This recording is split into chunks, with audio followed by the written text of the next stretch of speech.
Talk about Lee Marvin. He was a tough guy in Hollywood who made more than just movies that people will never forget. A lot of money was left behind, $16 million. When he died in 1987, that amount shocked even his family. He died many years ago, but his huge wealth was still talked about years afterward. So were all the relationships and feelings that went along with it.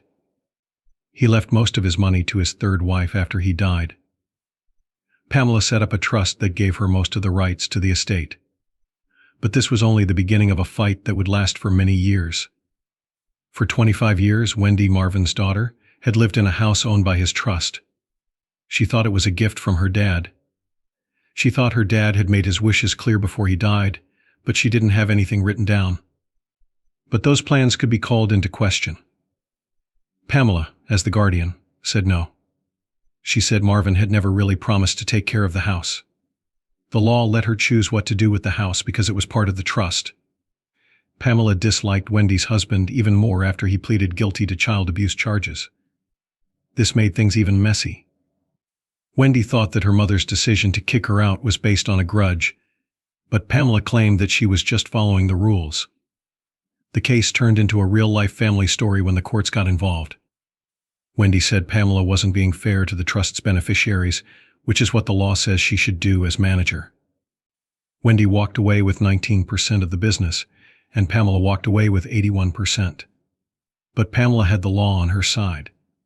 Gifts given over the phone don't usually hold up in court, especially when it comes to something as important as real estate. During the hearing, people got very angry about what Marvin really wanted and whether Pamela made the right decisions. They were mad about more than just the house. Relationships were bad for a long time. He had worked hard for many years and now has a lot of money. This caused a fight in the family. In the end, the court agreed with Pamela, but people will always remember that scene. In what way did Marvin do that?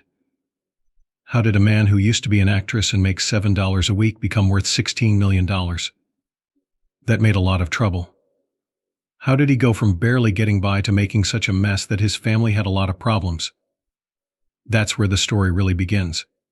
You have to go back to the beginning to understand the wealth.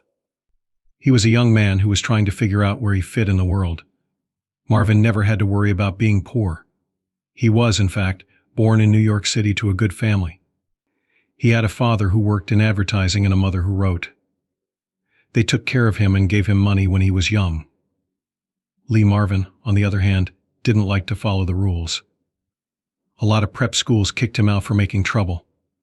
He was clearly an unruly kid because he threw his friends out of windows, snuck off to smoke, and generally messed up everywhere he went. This kid broke the rules. He was set on his views and would not change them. When WWII began, Marvin made a choice that would change him for all time.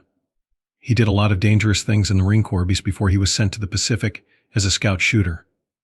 He put his life in danger many times during the 21 attacks on islands that were controlled by Japan. He wasn't in the army for long because he was killed in action during the Battle of Saipan. He liked to say kick Maine in the behind after the war. Marvin wasn't sure what he wanted to do with his life. He worked as a plumber's helper in upstate New York for very little money every week. But fate stepped in one day. Marvin was asked to fill in for an actress who got sick at a nearby theater. Something clicked for him at that moment. Along with the GI Bill, he decided to become an actor because he loved it so much.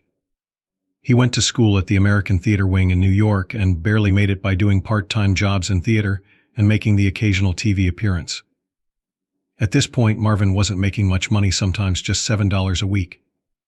But it didn't matter to him, he was hooked. Marvin's first movie role was as a signalman in the 1951 Navy movie You're in the Navy Now. It got him to California, even though it wasn't a big deal. He stayed there to try his luck in the movie business. It was hard the first few years. Because he was known as a tough guy, Marvin was often given small roles as soldiers, cowboys, or thugs. But he was still different. He knew how to use a gun well, move like a fighter, and had real toughness that most artists could only fake. Soon after, Marvin began getting bigger jobs. In the 1953 movie The Big Heat, he played a mean killer who threw a woman hot coffee in the face, a shocking event that folks are still talking about today. He became even more popular as one of Hollywood's favorite tough guys when he was in The Wild One with Marlon Brando the same year. The money Marvin made was getting bigger, but he wasn't rich yet. He wasn't ready for the big games yet. In the 1960s, these things were different. It was well known that Marvin could play different roles. People paid close attention to him when he played the part of the man who shot Liberty Valance. When he played the crazy killer Liberty Valance, Marvin stole the show from John Wayne and James Stewart. There was no doubt that he was no longer just a supporting act. He had what it took to be a big man. Hollywood agreed, and Marvin began making more money right away. In 1965, Marvin was at the top of his game when he played with Cat Ballou. He played 2 parts in a funny western. The movie was so popular that he won the Oscar for Best Performance. Even better, he got paid a lot more. Early in the 1960s, Marvin was getting $1 million per movie, which was a lot of money for that time. It wasn't even close to that much money for big stars like Paul Newman. His money began to grow, and it wasn't just from acting. He also made smart choices about his job. He often played parts in movies that paid well, even if people didn't like them. It's understandable that he only thought about the money. At that point, he had to pay a lot of money for his likes and work very hard to keep up his new life. Marvin made money from more than just movies, though. He also made smart investments, but not many people know about them. It's clear that Marvin was good with money because he built a huge fortune, even though he liked to party and drink a lot. Not only did he have one job that made him money, but he also had other jobs that made him money. By the 1970s, Marvin's work was different. He wasn't just playing tough guys and bad guys anymore, like they were before. Instead, he was working at more types of jobs, and each one was helping him make even more money. Marvin was in the western Monty Walsh in 1970 with Jean Moreau, Jack Palance and Jack Palance. The movie didn't do very well at the box office, but Marvin's speed showed how well known he was getting. He was making up to $100,000 a movie, which was a lot of money for the time. After this, Marvin worked with Gene Hackman in the 1972 movie Prime Cut, which was both deadly and stylish. I can't think of anyone else who could have played a hitman so well, and Marvin got paid a lot for giving the part its own edge. They worked together on Stuart Rosenberg's movie Pocket Money the same year. People didn't really like the movie, but Marvin's fee made him very rich. He had already made a lot of money, so companies were willing to pay for his name alone to sell a movie. Emperor of the North, which came out in 1973, was one of Marvin's best movies that year. During the Great Depression, a hobo fought a mean train driver. He played a lead role opposite Ernest Borgnine. Marvin was great as the tough person who wouldn't back down. Many people don't say how much Marvin made, but it's clear that every movie he worked on now brought in at least $500,000 for him. It used to only pay this man $7 a week to work in theater, but now he was making so much that he could buy 3 whole towns. Another big movie based on Eugene O'Neill's play came out the same year, and Marvin played the lead part. There was also Frederick March and Robert Ryan in the group, but Marvin did well and got good reviews for his act. At this point, Marvin was just a name. They knew it would cost a lot to hire him, but they were ready to pay. He was in the news even though Marvin told him not to be. In 1975, Steven Spielberg asked him to play Quint in Jaws. Think about how that might have helped him get a job and make money. But Marvin was as direct as always and said no.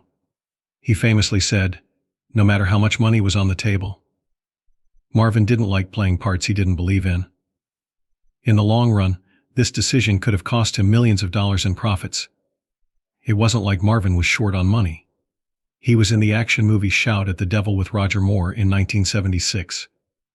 The movie was set in World War I.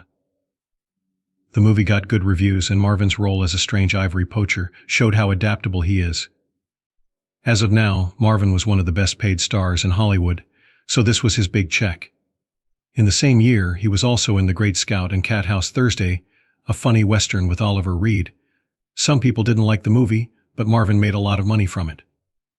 By the end of the 1970s, Marvin's personal life and work were linked in ways that made headlines. His famous court case with his ex-girlfriend Michelle Triola Marvin was known all over the world. When they broke up in 1970, they had lived together for 6 years. After that, Michelle took Marvin to court to get money and a share of his earnings. She said Marvin told her he would always love and care for her if she gave up music to be with him. The case was in the news all over the world, with lots of fans and reporters at the courts. At the time, Michelle asked for $1 million, which was a lot of money. She said Marvin should pay her half of the $3.6 million he made while they were together. That's not what Marvin said. He was always straight and didn't want to say sorry. Even though he agreed to giving her money for an abortion, he said there wasn't a plan.